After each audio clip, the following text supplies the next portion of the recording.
that rate reduction finding would have to be by December 31 for it to go kick in to be the retroactive period. I see. So basically that's my understanding. Basically what the company is doing then is they are allowing a decision to be made as late as December 31, 2002, and then that would go back to October 17, 2001, so that they're actually giving up.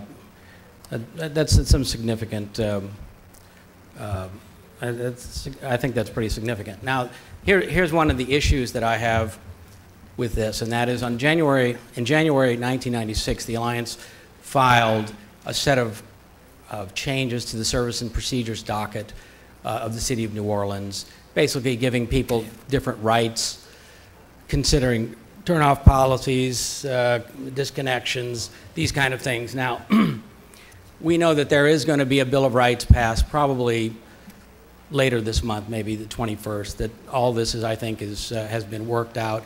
And everything, I think, you know, we're actually very pleased with how things have gone forward.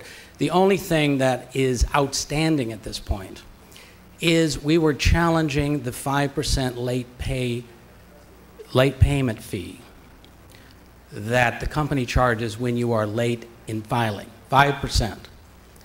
Now, the company has unilaterally decided for low-income people to waive the late payment fee 3 times, but you have to be a qualified low-income person to get that. Now, we believe for people who are not low-income that we believe the 5% is too high. Garrett, could you just help me? Are you on the resolution now? Yes, I am on the resolution. Okay. I'm just, all this is to say, if nothing gets decided until 2002, people will still be paying 5% late pay fees until that time. Now, I'm concerned that this is not justifiable, and I was wondering if there is a way to review the late payment fee issue in a more timely fashion, because 5% is one of the highest in the country. Usually it's 1.8% compounded. With the company, it's slightly different. Because let's let Mr. Wilkerson attempt it. Let me just say, we've worked with Mr. Gresh on this issue in conjunction with the service regulation docket. I think it's 97.5. That will be coming to you fairly soon. What I would suggest is that you, outside of this meeting, let us talk to Mr. Gresh and the company to see if anything. Again, a lot of the decisions in connection with the level of the fee was made in contemplation of a rate case occurring in this year. So we will, I mean, assuming it's okay with you, we would get with Mr. Gresh and the company to see if we can do something, you know, in the interim. Okay, with that in mind, Mr. Gresh, are you supportive of the resolution being presented to us today, your organization? Well, I mean, absent knowing what the recommendation is going to be, basically what you're saying is if the company would voluntarily reduce its late fees for non-low-income customers, that would be what would be ideal in the short term, therefore we could go forward. But absent that, all I'm saying is that that aspect of the case that we filed was put off until this rate filing. Now, if this rate filing is not going to go into effect for umpteen months, then people on an ongoing basis are still going to be paying this 5%, which we think is exorbitant. Okay, Mr. Vince. My recommendation would be we take this under advisement, do everything we can to get a voluntary reduction in the rate. If we're not able to do that, we can come back with a recommendation to the council to see if this can be severed out.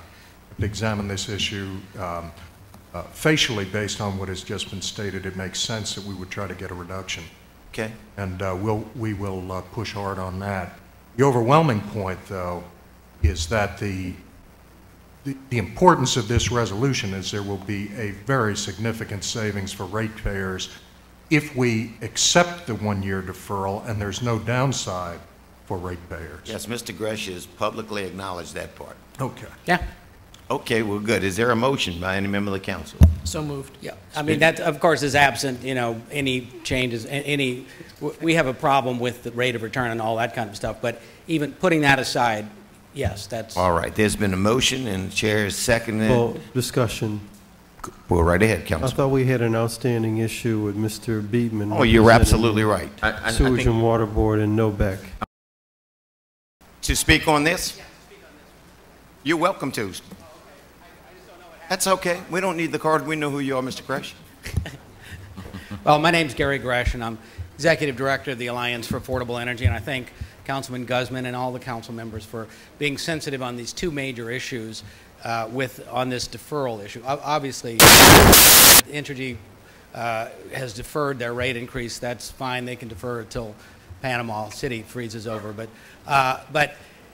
here, I want to make sure that I understand. That is, on the issue of the 5% late payment fee, because I don't want this just to be on a voluntary basis with the company. In other words, I want to make sure that this council can order a decrease in, and I'm not saying that it's going to be justified at this point. I think it's going to be, but I want to make sure that the company agrees with this, that if the council finds that this can be reduced and there may be a revenue requirement reduction for whatever reason, and I'm not saying that we're going to prove our case, but I want to make sure the company is going to agree that the council has the right to order that, and this is not simply a voluntary thing where the company can say, I'm sorry, but we're not going to do it. So I'm concerned that we're putting ourselves into a voluntary mode, that I'd like to make sure that we carve it out so that the council has the right, under their plenary authority, to order a reduction.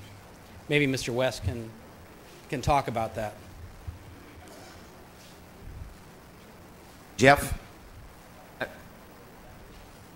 I think the answer is yes, you have the authority, but I think he wants the company to speak to it. Well, they have the right to respond if they care to respond. If they don't want to respond, the issue's not before us today. It's Mr. West.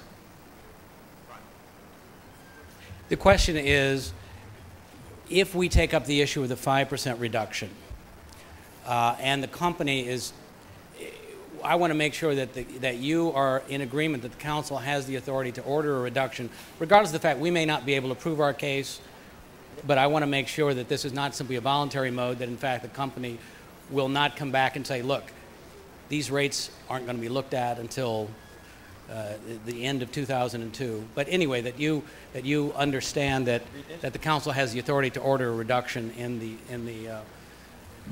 late fees.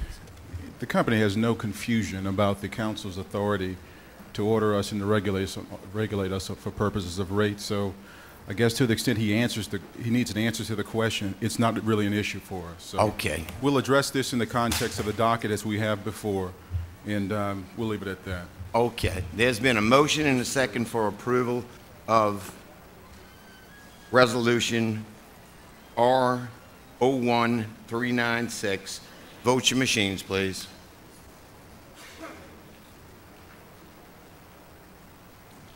We need to clear the board, Madam Clerk. Vote your machines, please. 7 yeas, no nays, a resolution is adopted. The next one, Madam Clerk. We have Resolution R01397 by Council Members Saper, Carter, Guzman, and Singleton. Resolution and order granting approval to Entergy New Orleans Incorporated to recover costs